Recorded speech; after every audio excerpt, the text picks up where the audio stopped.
আমি কেন্দ্রীয় ছাত্র সংসদে সম্পূর্ণ স্বতন্ত্র হিসেবে কার্যকরী সদস্যতে নারী পদে লড়ছি এবং আমার অভিযোগের জায়গাটি হচ্ছে আমরা যারা সকালবেলা যখন ভোট দিতে গিয়েছি, আমি সুফিয়া কামাল হলের একজন নিয়মিত শিক্ষার্থী, ভোট দিতে গিয়েছি। আমাদের কিন্তু যারা ভোট দিয়েছে তাদের একটি নির্দিষ্ট চিহ্ন দেওয়ার কথা পার্মানেন্ট মার্কারের মাধ্যমে। প্রথমত তারা আমাদেরকে সেটি দেয়নি। যখন আমি একজন প্রার্থী এবং একজন ভোটার হিসেবে এই জিনিসটা নিয়ে সচেতনভাবে তুলেছি, তারপর তারা বলেছে যে আচ্ছা ঠিক আছে, আপনারা অপেক্ষা করেন, আমরা আনিয়ে দিচ্ছি। এবং এই অভিযোগটি বিভিন্ন হলে আমরা দেখতে পেয়েছি। সকালবেলায় 9টায় আমি ভোট দিয়েছি, দেখা যাচ্ছে কিনা জানি না, অলরেডি এখন 2:30 বাজে। আমার আরও 1 ঘন্টা আগে পার্মানেন্ট মার্কার দিয়ে যেহেতু দেওয়া হয়নি, আমার হচ্ছে চিহ্নটি উঠে গিয়েছে। তাহলে একজন শিক্ষার্থী যদি লাঞ্চের পর আরেকবার গিয়ে বলে যে আমি তো ভোট দেইনি, তাহলে তখন এই জিনিসটা আসলে তারা কিভাবে করবে? তো এই ক্ষেত্রে যে ভোট কারচুপির কোনো সম্ভাবনা নেই, এটা আসলে আমরা কিভাবে বুঝবো? এবং দ্বিতীয়ত তারা হচ্ছে 10% বেশি লিফলেট ছাপিয়েছে এবং নির্বাচন কমিশন আমাদেরকে বলছে যে গত 9 মাস যাবত তারা জাকসুর প্রস্তুতি নিচ্ছে।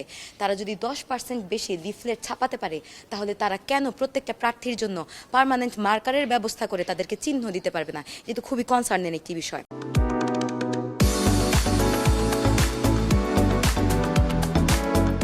এবং জাহানারা ইমাম হলে মাত্র আমি ঢুকলাম, তারা হচ্ছে খালারা বা অন্যরা বলছে যে এই হলে কোনো ধরনের কোনো সমস্যার সম্মুখীন হয়নি। কিন্তু বিভিন্ন হলে, আমি আমার নিজের হল বঙ্গমাতায় গিয়েছি, সুফিয়া কামাল হলে গিয়েছি, এরপর তারামন বিবি ফজিলাতুন্নেসা, প্রত্যেকটা হলে আমি দেখছি শিবির সমর্থিত যারা হচ্ছে কর্মীরা আছেন, তারা ভোটারদের লাইনের পাশে ছোট্ট এতটুকু হচ্ছে চিরকুট, তার মধ্যে নিজেদের নাম, তাদের হচ্ছে সমর্থিত প্যানেলের নাম, ব্যালট নাম্বার এবং হচ্ছে তারা কোন কোন হচ্ছে পদে দাঁড়িয়েছে সেগুলি হচ্ছে পাস করছে। এবং বঙ্গমাতা হল থেকে আমাদের বিভিন্ন গ্রুপগুলোর মাধ্যমে জানতে পেরেছি, বঙ্গমাতা হলের ভিতরে যারা শিক্ষার্থীরা ছিল, যে আজকে তারা লিফলেটগুলো বিতরণ করেছে। আচরণবিধির কথা যেটা বললেন, গত পরশুদিন যেদিন থেকে আমাদের নির্বাচনী প্রচারণা সম্পূর্ণভাবে অফ হয়ে গিয়েছে, গতকালও উল্লেখ্য যে গতকালও কিন্তু আমরা কোনো লিফলেট বিতরণ করতে পারিনি। এটি সম্পূর্ণ আচরণবিধি লঙ্ঘন। সেই জায়গায় আজকে ভোটের দিন এসে তারা যে এইভাবে লিফলেট দিয়ে মানুষকে প্রভাবিত করছে, এটি সম্পূর্ণ একটি আচরণবিধি লঙ্ঘন। আমি কোনো হচ্ছে দলের কথা বলছি না, আমি কোনো শিবিরের কথা বলছি না। যে কোনো একটা ছাত্রীদের হলে আমাদের যদি ভিসি স্যার অথবা আমাদের প্রভোস্ট স্যারও যদি এখানে আসতে চায়, তাদেরকে পারমিশন নিয়ে প্রভোস্টের সাথে কথা বলে তারপরে কিন্তু আসতে হয়। এবং তারা যখন মেয়েদের হলের ভিতরে ঢুকে, তারা কিন্তু মেয়েদের হলের ভিতর পর্যন্ত যেতে পারে না।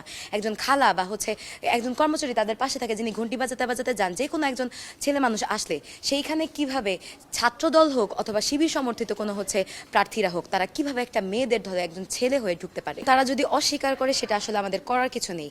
এখানে দল দেখছে নাকি হচ্ছে শিক্ষার্থী দেখছে, এটা বড় বিষয় না। আমার মেইন পয়েন্টটা হচ্ছে কেন একজন ছেলে শিক্ষার্থী একজন মেয়েদের হলে ঢুকবে? যখন আমরা সকালবেলা ভোট গ্রহণ করতে যাই, আপনি হয়তো দেখে থাকবেন বিভিন্ন হলের ভেতরে যারা ছেলে সাংবাদিক আছে, নিরাপত্তার কথা চিন্তা করে ছেলে সাংবাদিকদেরকে যদি ঢুকতে দেওয়া না হয়, তাহলে তারা কত বড় স্টেটমেন্ট হয়ে গেল যে হচ্ছে বিভিন্ন দল অথবা শিবিরের বা স্বতন্ত্র প্রার্থী যদি হয়, প্রার্থিতা করে আসলে তারা কি হয়ে গিয়েছে যে তারা একটা মেয়েদের হলের ভিতরে ঢুকতে পারবে? এইখানে আমাদের নিরাপত্তা ব্রিজটা হয় না? আর এটা তো আমরা নিজের চোখে দেখেছি এবং এগুলির প্রমাণ ছবি সহ আমরা এই জাহাঙ্গীরনগর জাবি সকল সংবাদ এবং বিভিন্ন হচ্ছে যারা প্রার্থী, তারা নিজেদের হলের হচ্ছে গ্রুপগুলোতে নিজেদের আইডিগুলোতে পোস্ট করছে। তাহলে এটা কিভাবে তারা অস্বীকার করে? এটা অস্বীকার করার কোনো সুযোগ নেই। এবং আমাদের হল একটু আগে হচ্ছে আমাদের প্রক্টর স্যার হচ্ছে বলে গিয়েছে যে এই ধরনের হচ্ছে বিশৃঙ্খলা তৈরি হচ্ছে।